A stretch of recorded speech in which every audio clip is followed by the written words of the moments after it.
You had your own Elizabeth Taylor moments, didn't you, Martyn? Weren't you a walker of hers at one point? I would like to say that when I tried the Krupp diamond on, it didn't look fake. Of course not. And we ended up spending one of the legendary evenings of my life, which was sitting in bed with Elizabeth Taylor, eating fried chicken and trying on tray after tray of her jewels. Welcome to If Jewels Could Talk.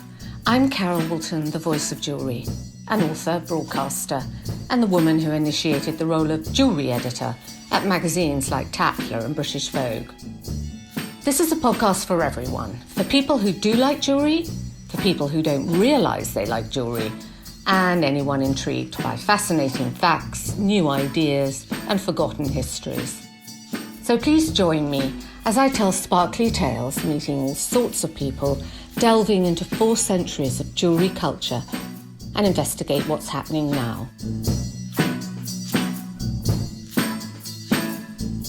With the Oscars only a few days away, I wanted to start the first episode of my podcast looking at Hollywood jewels. It's interesting that historians don't talk about what Janet Gaynor wore to the first ever Academy Award banquet in 1929.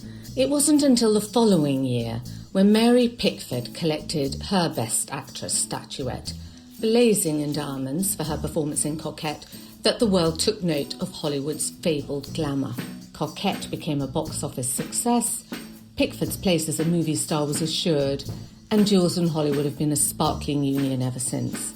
Today we're going to discuss old and new Hollywood jewel styles with real Hollywood royalty. I'm delighted to say Victoria Brynner is joining us from LA. She's the daughter of Academy Award-winning acting legend Yul Brynner and Chilean model Doris Kleiner, who was Audrey Hepburn's best friend, and who asked her other bestie, Elizabeth Taylor, to be Victoria's godmother. Victoria's background is photography, and she's founder of Stardust Brands, which does exactly what it says on the tin, linking stars with brands, providing casting and creative consulting in the luxury world. Victoria's joined by Martyn Lawrence Bullard, the LA-based television personality and award-winning interior designer whose second favourite thing is jewellery. He's an avid jewel watcher who designs ring collections and whose glittering client roster is a veritable who's who in Hollywood, including anyone called Kardashian, Khloe, Kourtney, Kylie Jenner, and Eva Mendes, Cher, Ellen Pompeo are just a few of the glamorous names who come to his Melrose Avenue atelier. Hello, Victoria. Thank you so much for joining us today. Well, thank you, Cara. Lovely to be chatting with you and, of course, with the fabulous Martyn. And where are you? Are you in LA right now? I'm in Los Angeles on a very rare rainy day today. Oh, bingo. It's the same in London. And Martyn, thank you for coming and joining us. And you're in Los Angeles as well. It's always a pleasure. Yes, I'm coming at you live from my living room right now. But we can see some lovely palm trees out at the back and glimpses of sun. As Victoria said, it is a little rainy day today, but the palms are always here in Hollywood. So today we are going to discuss the fabled glamour of Hollywood, the old and new Hollywood styles. I want to really pin down what you think, Victoria, is the zenith of the great jewellery on the red carpet. When do you think that era was for the best jewellery? You know, in sort of preparation about our conversation, I wanted to make sure that I was accurate. And I went back and looked at the 30s and the 40s. And I think when people went back to wanting the glamour and the beauty, jewellery started making appearance in film. And there was a very famous costume jewelry maker called Joseph. And he's the one who went and did replicas of very famous pieces of jewelry, specifically for costume designers and specifically for movie stars, specifically for the movies. And following that, I think that really set the trend for wearing big pieces and earrings and brooches and things like that. And then he started a sort of a mass collection that was available for purchase where you could go and buy. I actually looked at prices. They went from $7 to $12 for each item. It was absolutely extraordinary. So I think it slowly started then, and probably with the studio system and the studios really publicizing their movie stars and making them into commodities and developing this whole culture of the red carpet and the premieres and how fabulously glamorous the movie stars, both in those live events and in publicity imagery. So I think that's really when it started, that whole idea of the glamorous movie star. And what about on the red carpet, the actresses wearing it, that we sort of imagine the Academy Awards and everybody waits for those big jewelry moments? Do you think that the 50s was a time that really sort of encapsulated that? Yeah, I think that's really when it started, sort of following that desire for glamour and fabulousness following the 30s and the 40s, and the studio system publicizing these girls to look as glamorous as possible. That's when it went onto the red carpet. Furs as well, right? Jewelry and furs and dresses. And I think there was a huge a resurgence of haute couture in the 50s. Cristobal Balenciaga and Christian Dior. So the whole thing was sort of uber glamour. Yes. But do you think it's fair to say that your godmother, Elizabeth Taylor, didn't invent the idea of wearing fine jewellery on the red carpet, but she did it better than anyone else? Well, I think I don't think she invented it, but I think she really loved it. And she just adored jewelry. They were sort of like her extended family, her jewelry collection. Do you think that was the biggest love affair of her life, actually, with her jewelry collection? I don't think so. I think Richard Burton still gets that one. But in close second, I would say the jewelry. And did you, I mean, being her goddaughter and being very, very close to her, did you play with them? Did you see them? Were they around when you were growing up? Well, Elizabeth had a very long process of getting ready. And when I say very long, and everybody could just wait. Like, she couldn't really tell time. If the invitation was at 8, there was no preparation to be ready at 8. There was just preparation. And that involved multiple hours sitting in her bathroom, she on the little stool with all her makeup, and she would always do her own makeup. And she'd spend hours, the lash and the eyebrow and all the details. And that then went into what she was going to wear and what jewelry she was going to wear. So trays of jewelry would come out. And if she was traveling, then there was a jewelry case that would come out, and then lots of decisions and storytelling, and should I wear this, but maybe I should wear that, or do you remember when I got this one, or I really love that one. There was a lot of storytelling that went along with it. And would she try them all on in succession? She would occasionally try them all on, but she certainly would look at them all. Lots of boxes were taken out and opened and reclosed and put back. It was quite the process. So she'd travel with all these boxes of jewellery and take them around with her? Yes, there was a famous night when we were in Gstaad and we were going to dinner. I think it was at Valentino's, and she was getting ready, and I went with my mother, and my mother was very precise on time and was sort of like, okay, well, let's get on with it already. Oh, but hold on a second, let's look at this one. And then she'd tell the story about when Richard gave her that necklace, and she really loved this brooch, and she wanted to buy it, and that's how she got it. And there was no rushing her. And did you ever try them on with her? Well, yes, I always tried everything on, and I loved to wear her big diamond. That was really fun. While she was getting ready, I would wear that. The crap diamond. Mm-hmm. Which on me looked fake. I think it looked fake on everybody except her. I think she was the only one who could really pull that one off.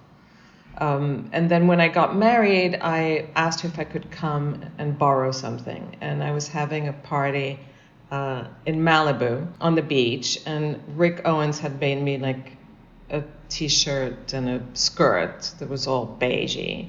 So I went an afternoon to her house, and she had all her jewelry off the bathroom. So she had me put the outfit on and then open the drawers, and she'd go find something and she'd put that on, and then she'd really look at it. She wasn't really sure.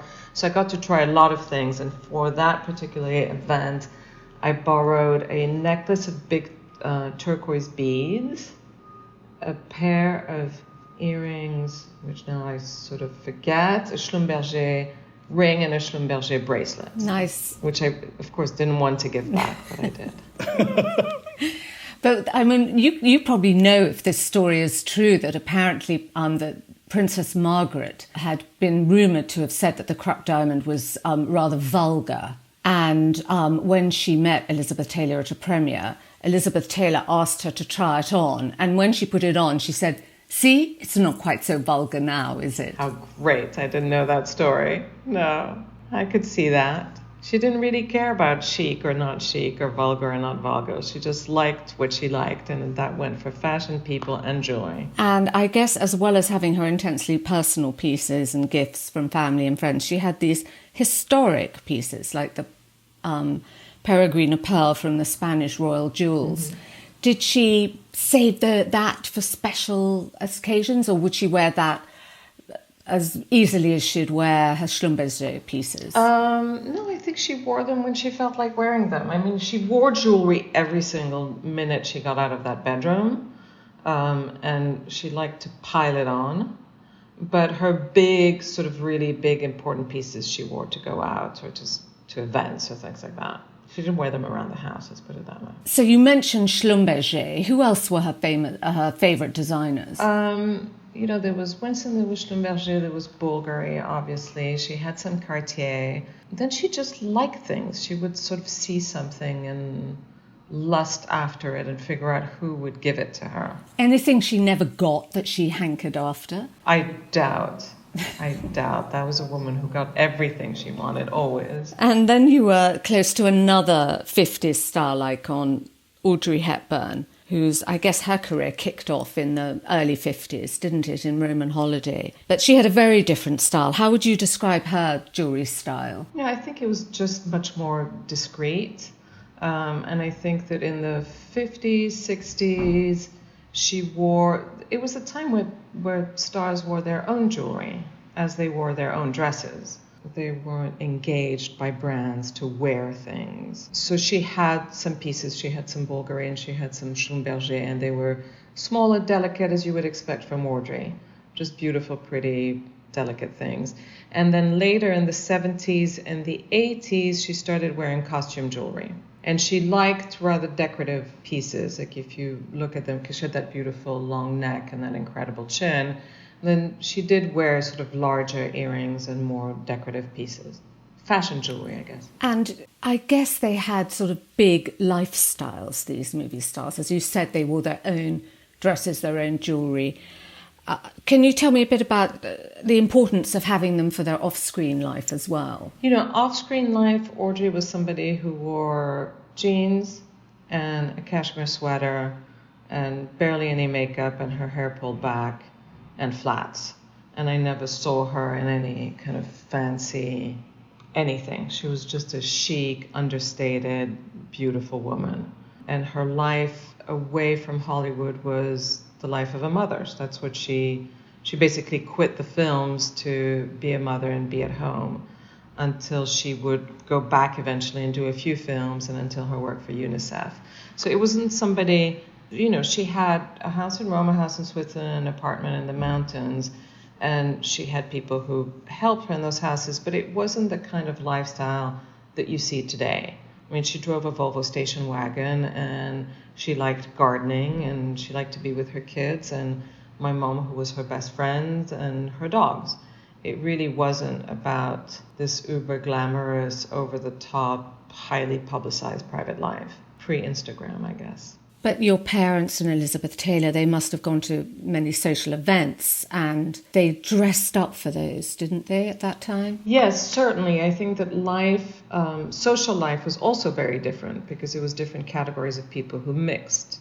So whether it was the Valentino or the Rothschilds or the Vellers or the Patinos, or people who had extraordinary lives and beautiful houses and incredible collections, who threw fabulous parties which they would attend, or friends with whom they would socialize. So yes, there was a certain amount of glamour in going out and wearing Valentino Couture and Balenciaga and pulling out your jewelry or your beautiful minaudière for that particular event. Yes, there were certainly those. So they felt they kind of needed jewelry. Yeah. It kind of completed the look. Yes. I guess the first time it happened there was a sort of commercial connection between diamonds and the movies was when Harry Winston loaned diamonds to Jennifer Jones to collect her Best Actress statuette in 1944. And I wanted to ask you, Martyn, because that's pretty much standard practice now, isn't it? Yes, it's very interesting that the jewellery world now has become very much a commercial endeavour, especially for things like the Oscars, the Golden Globes, the music awards.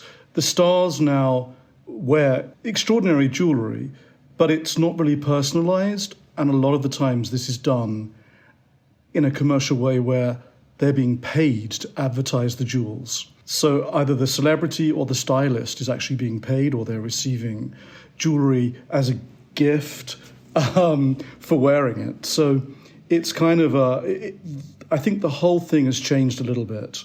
The wonderful thing of the 30s, 40s, 50s, 60s, the great era of Elizabeth Taylor and Audrey Hepburn, is in those days they were wearing jewels that represented them, that were part of their personality, the things that they wanted to wear, they wanted to feel fabulous and glamorous in. I feel that today, even though we see great glamour like Lady Gaga wearing the large Tiffany yellow diamond, obviously she was paid to do that. It wasn't her choice to wear that and have her outfit created around it. It was a paid decision. So I think the jewellery game has changed a little bit with awards and Hollywood and the way we see it. So the stylists have taken over and everything is controlled by the stylists? I believe so. I mean, there are certainly some celebrities that have still got their own input. I mean, people like Madonna, for instance. Madonna is a big fan of jewellers like Laurie Rodkin and, more rock and roll jewellers, Chrome Hearts, etc. Same thing with people like Cher. They love those brands that are more edgy, and they tend to still wear that because it works with their look and their vibe. But in general, we are seeing it's much more a selection by the stylist, for sure, or a commercial selection, a paid-for selection. I came over to do a big story for Vogue for the diamond anniversary of the Academy Awards. And I remember talking to the Harry Winston people who lamented how elegant it used to be that they'd drop a little handwritten note to the nominees, inviting them to come and have a little look at their collections.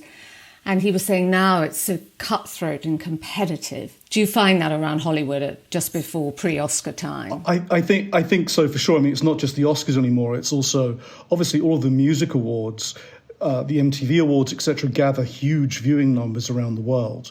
So all of those events have the eyes of the world's press on them, which means that everything from the shoes to the dress to the handbag to the jewels are something that the world is waiting to see. And because of that, it has become a major rat race almost, how am I going to get my clothes on this person? How am I going to get my jewels on this person? So there is a big situation that happens with all of that behind the scenes. And certainly I think that various people are pushing more for one thing than the other because of the monetary gain. Now, listen, one of the things that I wait for always when I'm looking at the Oscars or the Golden Globes, for instance, just recently, is to see the jewellery. Because I love the jewellery. The jewellery to me exemplifies glamour. It's one of the things that I think adds real sparkle to the event in every way. And so it's so fun to see these things. And it's also fun these days because new brands, or rather iconic fashion brands, have newly brought back jewellery into their houses.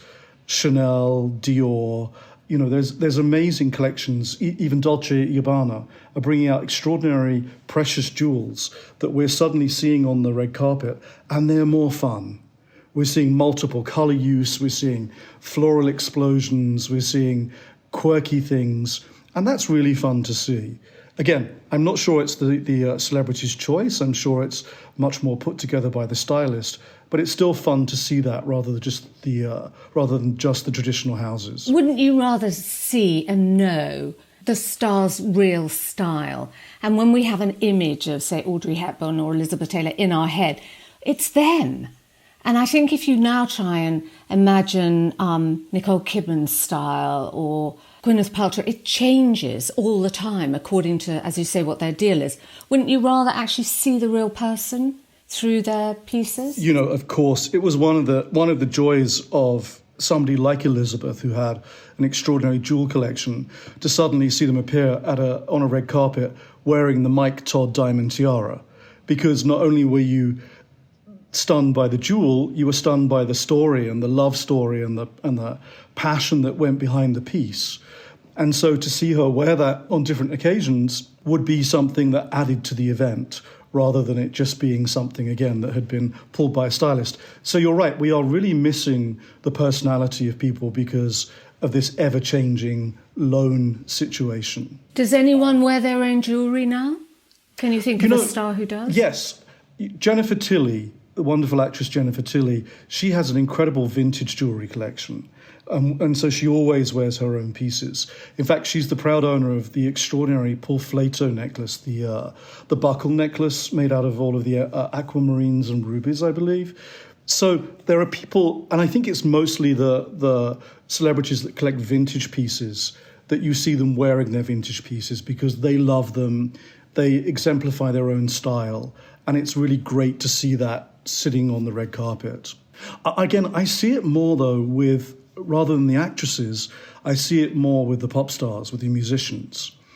Again, people like Gwen Stefani, for instance, always wears her own jewellery. She wears big gold bracelets that are Hawaiian, actually, that have all of her children's names in enamel on them.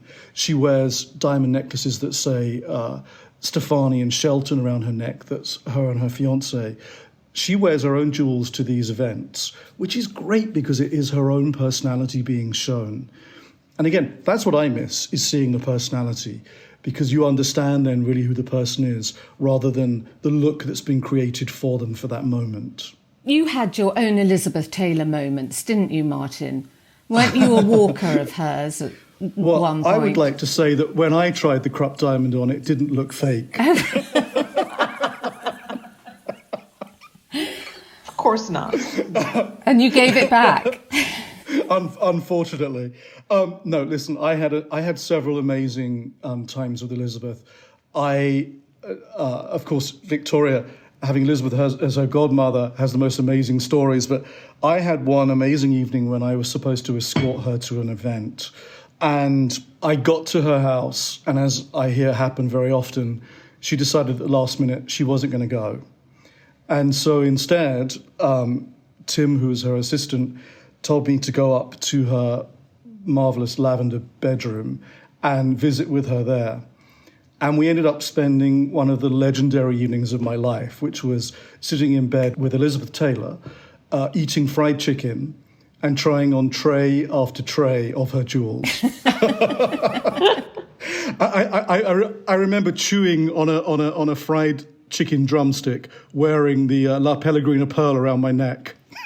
So you didn't chew on it like her dog apparently chewed the Peregrina pearl. No, I love that story when she lost it in a hotel room and found it in the dog's mouth. But the great thing with Elizabeth was, as Victoria said, she had an extraordinary passion for jewellery. And I think the passion was not just about owning the jewels, it was about the story that went with it. And she would love to tell those stories. Part of my career, I used to sell vintage and antique jewellery. And I sold Elizabeth an amazing, I think it was 16th century carved amethyst ring that had an Eros carved into the stone in a beautiful setting with Medusa heads and snakes. It was an incredible piece. But rather fantastically, I heard her telling somebody the story that had been given to her when she was filming Cleopatra. So some of the stories were invented for the jewels, I think. But I love this quote. This is Francois Curiel, who's the head of Christie's Jewellery Worldwide. And when he visited Elizabeth Taylor in '98 to appraise her collection, he said, "At first it was the sheer volume that struck me, but gradually as I examined each piece I was impressed by the quality and variety in the collection, and the quality was the common denominator for every piece, regardless of stone or size. And her private collection would have been accepted by any museum." Was she really aware of the design and craftsmanship? Did she talk about that a lot and the history of these pieces? I think so. I mean, I know from my brief time with her, when we were looking at her jewels, one of the things that she had talked about was the quality of the emeralds in her Bulgari suite that had gradually been given to her by Richard over the years. And it was astounding. Those emeralds are absolutely extraordinary. So I think she had a great appreciation for quality. She certainly, as Victoria said, she certainly liked en masse.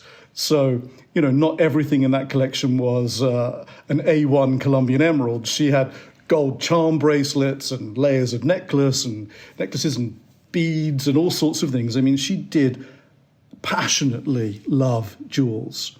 It was one of the extraordinary things is that room, Victoria, the room off of her bedroom that was kind of like a closet where all the jewels were kept. Mm-hmm. I mean, it was basically like kind of an old closet. And then there were various safes inside of it. And drawers. There were all sorts of drawers with drawers. And then those sticker labels that came from one of those, guns that used to print out, saying the emeralds or something, just stuck on these drawers. It was extraordinary. But it was an entire closet. And we're talking a Hollywood closet full of jewels.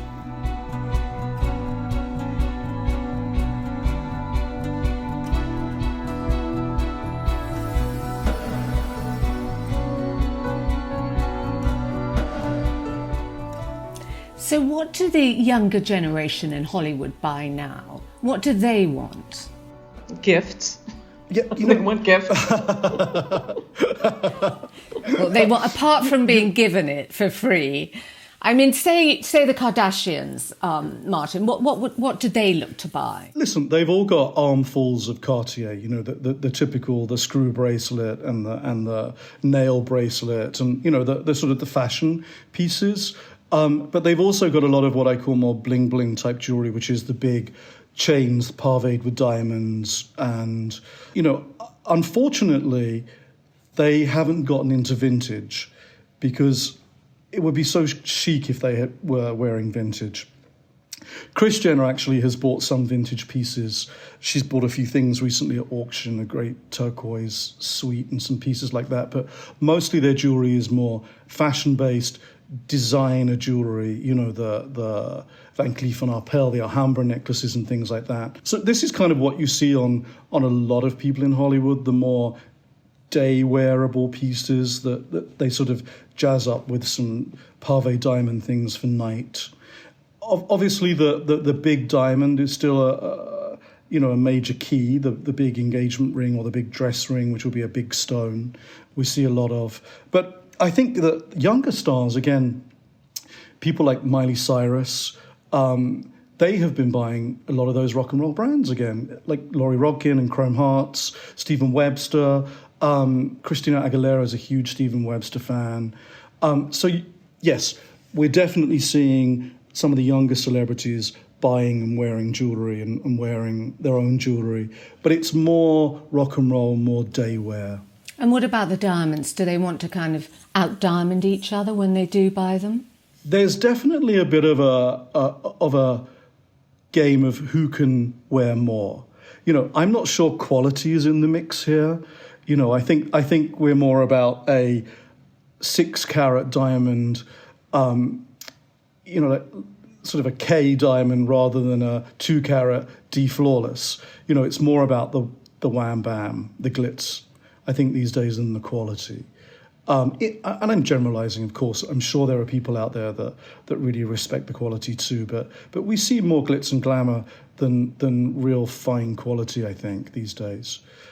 But I think there is a return, though, a little bit with people wanting to show their own personality with jewellery. And again, I just believe it's much more in the music industry that you see people wearing. For instance, a lot of the rap stars, a lot of the people like Jay-Z and Kanye West, for instance, if we're going to talk about men, will wear pieces that are their own. They wear their diamond chains and they wear their necklaces that have got their initials on, the big ID bracelets and things. I'm actually loving the fact that we're seeing Hollywood coming back to men wearing jewellery. And the brooch, obviously, is making a huge comeback. In the last couple of years, there hasn't been a red carpet without a Hollywood A-list gentleman wearing a diamond pin or some sort of wonderful pin attached to their lapels. Obviously, Elton John being one of our forerunners for that, his incredible pin that I think Theo Fennell made for him of the rocket that he wore on his lapel for his Oscar year before last, I guess that was now. But so that's great. Again, with Elton, the jewellery is all his own. He's as passionate about jewellery as Elizabeth is. And I've had the great honour of seeing his jewellery collection, which is pretty astounding. But I think most of the male stars borrow their jewellery, the pieces for the Oscars, the brooches and things. So when we talk, Victoria, about the glamour of the 50s and the 40s and these women buying or being given by sort of streams of lovers and husbands incredible stones and beautifully designed pieces, they would amass basically in that sort of survival plan or pension plan for when their rolls dried up or their looks faded and they were left with this fantastic collection that would be very valuable. Do you think that was the case? I think it was part of it, but I think that was, don't you think, Martyn, sort of general to society? Like it was part of women's sort of endowments. They had the engagement ring, and then every year for an anniversary or things like that, they would get additional pieces and then end up with incredible collections. I mean, actually, one of the more recent women who had an incredible collection was Ellen Barkin. She had an incredible collection of jarre, and that was through her wedding to Ron Perlman. And actually, during her divorce proceedings, that was part of a lot of contention. And I can't remember the exact details of the story, but she did end up selling her collection. For a massive fortune. For a massive fortune. But people like Sally Aga Khan did the same thing. Obviously, there was some Duchess of Windsor sales. I mean, it's been historically the case in women married to powerful rich men who gave them the jewelry for them to have that as you say, Carol, as an exit package. So I don't think it's common to Hollywood. Although, back in the day, certainly a lot of the stars, if you think about people like Mae West, who would collect a diamond bracelet from every one of her lovers, those were certainly used in their retirement to help fund. So I think it's a very good plan. I wish I'd done it. I love the quote when Ava Gardner was writing her autobiography in her later life. And they said, "Why are you doing it now?" And she said, "Honey, I'm broke. It's either the book or sell the jewellery, and I'm kind of sentimental about the jewels." So she wrote the book so she could hold on to her jewellery collection. Isn't that wonderful? I know. And I think it's sort of a good point that, the public wanted to see these women, as you said earlier, Victoria, that they had this idea that they were kind of royalty. They wanted them to look like kings and queens. And so the jewellery was very important for the public to see them look like that. And I think if modern stars don't dress like that, what do modern audiences want these stars to be? What do you think they want from movie stars now? I mean, it's interesting to me to look at somebody like Cardi B, who really shows herself leaving the mansion in some like crazy outfit with the crazy nails and going into her Rolls Royce and driving down the street to Hermes and buying the $80,000 Kelly crocodile diamond something, the $120,000, or there's still a status symbol that's important to those people. And when you look on Rodeo Drive, which I luckily drive up and down on a daily basis, and you see the lines of people waiting in front of those stores, it has clearly translated that desire for quality, brand name recognition. My hairdresser keeps texting me all these Vuitton bags, and she's a young 30-year-old girl, and she doesn't know which one she's going to get. And she's clearly saving money to buy something that is a recognizable, known brand and a quality item. So I think it does have that. And I think also that now we'll have to see what happens in the next couple of years. But I found that there's, I don't know if you have, Martyn, a huge resurgence of wearing lots of charms, lots of layers, lots of chains, lots of rings. The whole fad of the piercings allows for wearing 6 earrings as opposed to 2. like we did. So I think there's a real desire for jewelry. I think that women are more independent and they buy their own when they feel like it. But the influence of the red carpet is still the wanting to dream. So does it really matter that Lady Gaga didn't own that necklace? She dressed up. She played a part for that one night on the red carpet, and she gave everybody a dream of what it is to wear some huge dress that people need to help her get on the red carpet and walk in and wear the most amazing necklace that's ever been, the most expensive, amazing necklace ever. And in a way, as you were discussing earlier, maybe you don't get a sense of their style, but you understand their character by their choices. So no, they don't have the innate style possibly that you can gather what that is, but their choices indicate who their character is and what they want to portray. And I think that's equally interesting, in my opinion. I mean, there is untold glamour to seeing these stars dressed up for these events, because it is fantasy. And we all want fantasy because we all want escapism. For those couple of hours you're watching those award shows, we don't necessarily really care who gets the award. We just want to see what they're wearing, what the jewellery is, and what the overall vibe is. And that's actually the thing that you talk about for days afterwards or months afterwards, and the world's press gathers forever. So, yes, there is something extraordinary about these events and seeing the glamour come to life, even if it is like Cinderella, just till midnight. Well, especially nowadays, I mean, looking at the Golden Globes and seeing that Anya Taylor-Joy wearing that extraordinary green Christian Dior couture dress with the matching shoes, with the beautiful Tiffany necklace that just fit perfectly with the dress. I found it quite extraordinary. It was her first time getting a nomination. It was her first award. It certainly must have been her first couture dress.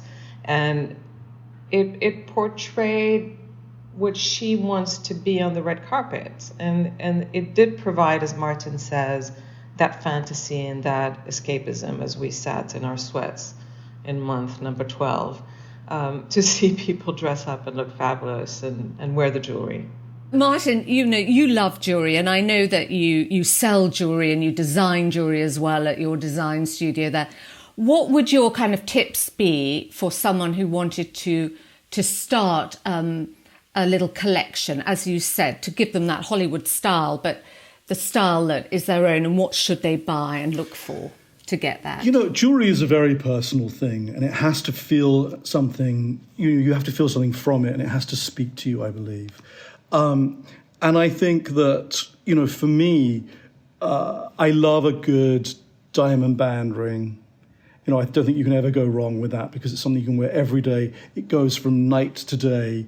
A great watch, because you can wear a great watch in the day with your jeans, and you can also have it to help dress up what you're wearing in the evening.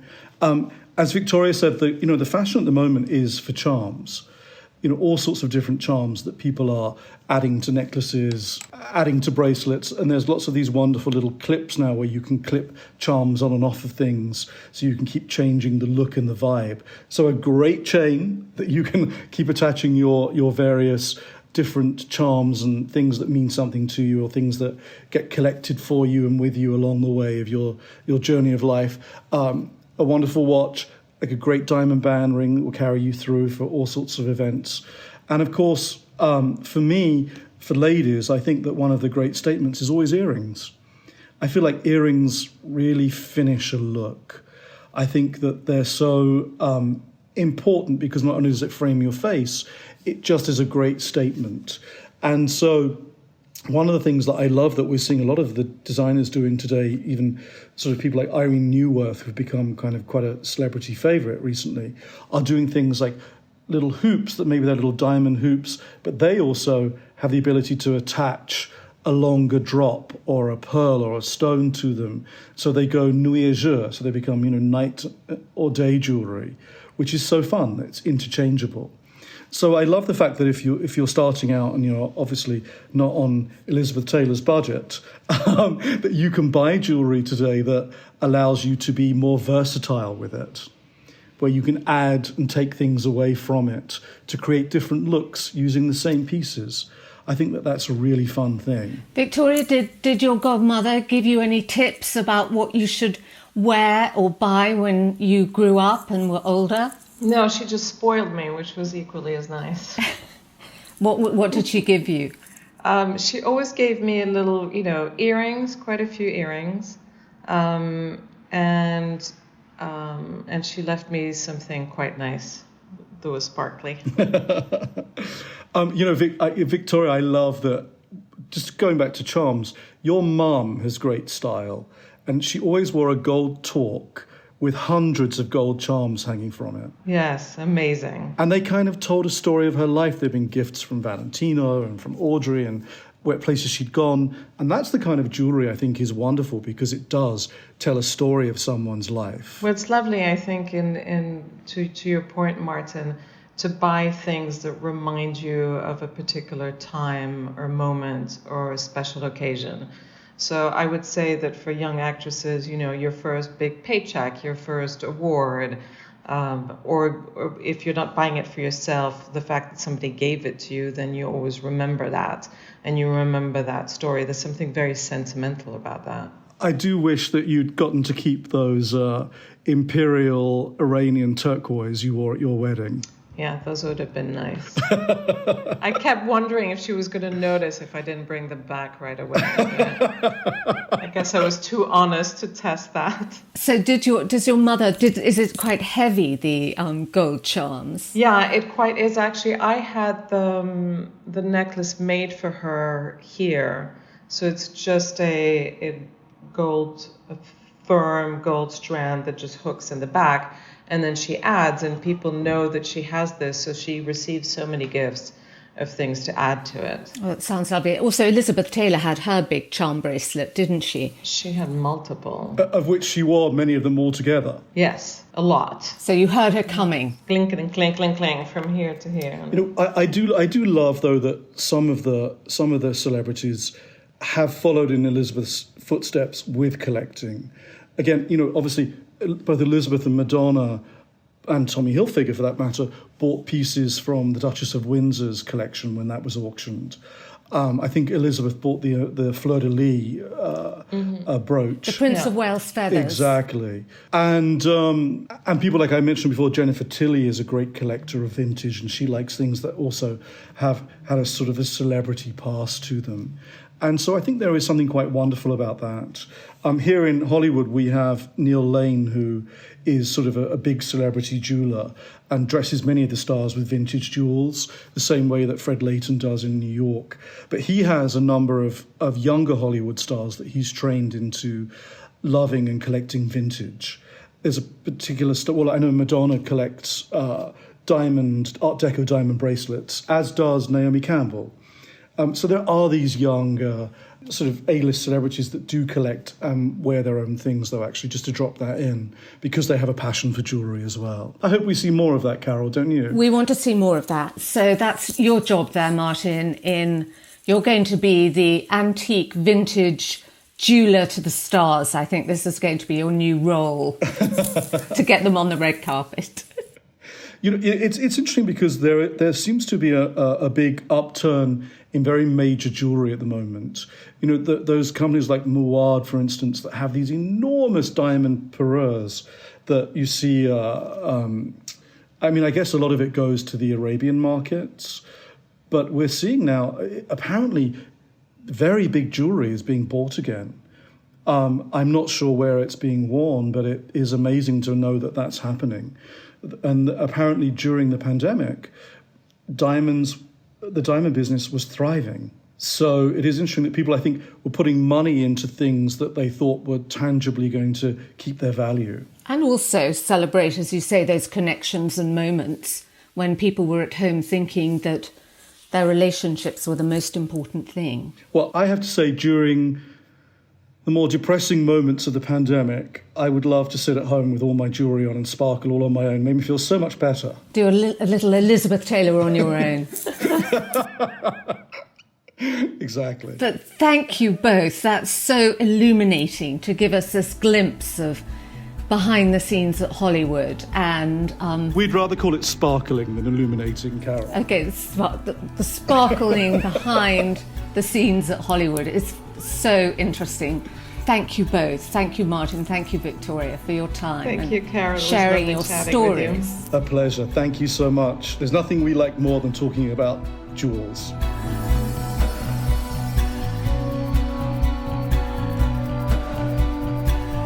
Thank you for listening.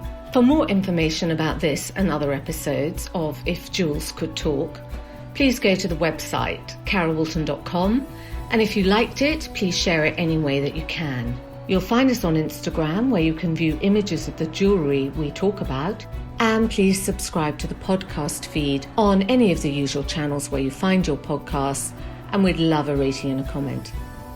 Don't forget to leave us any jewel-related questions, as we will answer those during each episode.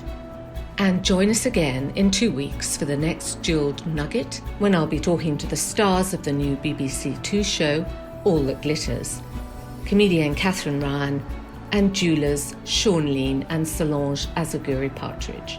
I hope you can join us. Goodbye. If Jewels Could Talk with Carol Woolton is produced by Natasha Cowan, music and editing by Tim Thornton, graphics by Scott Bentley, illustration by Geordie Labanda, and you can find me on Instagram at Carol Woolton.